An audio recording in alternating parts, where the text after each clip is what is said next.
Hello and thanks for joining me.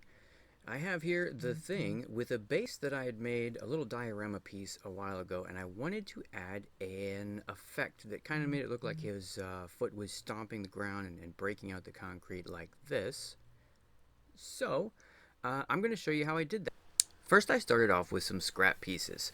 These were pieces that I used from another diorama that I made, and I try not to waste anything more than I have to. In fact, usually I probably keep more than I should or need to, but I figure, hey, why not, right?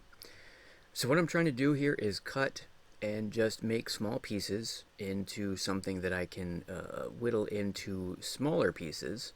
And then what I'm looking for when I'm doing this is I'm trying to get a rough edge where I'm ripping some pieces, or some pieces already have a rough edge, and then some will have an angle or a sharp edge. And the reason I'm doing that is because I'm trying to think of how I'm going to assemble them in the next step, which is right here. So the next step, I'm going to take those kind of large chunky pieces, and then I'm going to make that rough cut myself. So I'm going to get rid of all the smooth, all the sharp edges, the right angles, except of course for one on each piece, and that's so I can get a good solid connection with the piece that it's going to be attached to.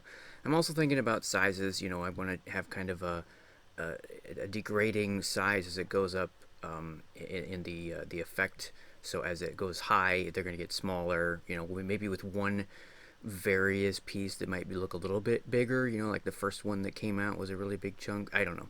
I'm just kind of going through all this in my head while I'm putting these together, cutting these up, and then I'm gonna pick through them when I'm done and see what I've got and try to figure something out.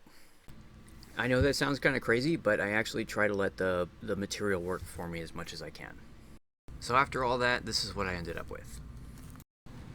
Jumping ahead here, I already started the hot glue process. So while I was on that last section, I was already kind of doing the Jenga thing and trying to figure out what piece was going to go with what. I didn't want to bore you with that because it actually took way longer than I had hoped it would. But once I got this done and got a concept in my head, then I started gluing them together. And with that, you want to be careful because the hot glue is great for this material. It's the XPS foam that I'm using, but it does tend to get a little gooey. And especially with these small pieces, you want to make sure that it's just a little daub, but you're covering the part that you want to attach, and not put a little too much over there. And if you can, quickly get it off. But that stuff sticks so fast sometimes that you may end up having to cut or redo a piece. So just be cautious of that. In case you're curious, I use a Shore Bonder hot glue gun. I use the wireless one. It's a lot less cumbersome for me. It just sits on a charger, kind of charges up while it's heating. You've got a good 3 minutes of gluing done before it'll die on you, before it cools off.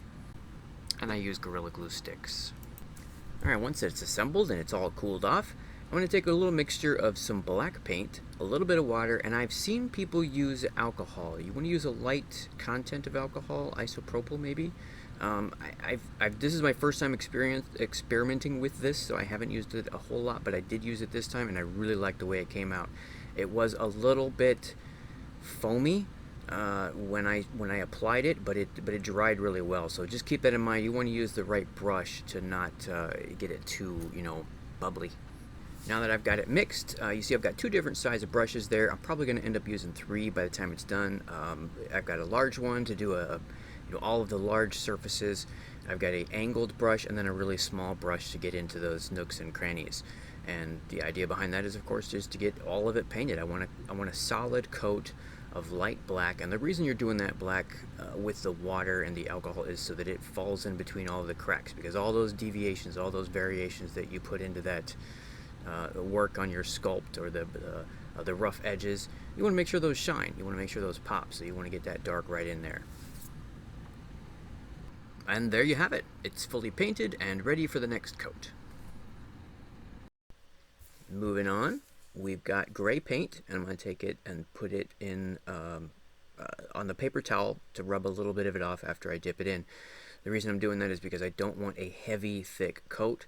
I want a light coat because I want that detail to shine through. That's what we put the black down for. But I am going to cover all the square inches that I can get to, just not a completely, heavy, saturated coat. And just like before, this is going to take a couple different brushes and brush styles. When you're done with your gray, you may want to take a look at it and experiment with a couple other shades of gray, maybe a series of lighter grays. It's up to you. It's all about what looks right to you and what looks cool. The last thing I'm going to do is put a coat of white on it. So you see there's got some white slathered on my cup there. I'm going to do the same thing, put a little on my brush, dry it off, and then highlight just the edges. That's it, just the edges, and then you're done. So then when you're all done, it should end up looking something like this, or probably even better, probably much better. Thank you for watching, and I hope your next project comes out amazing, and hopefully I'll have some more stuff to show you later on.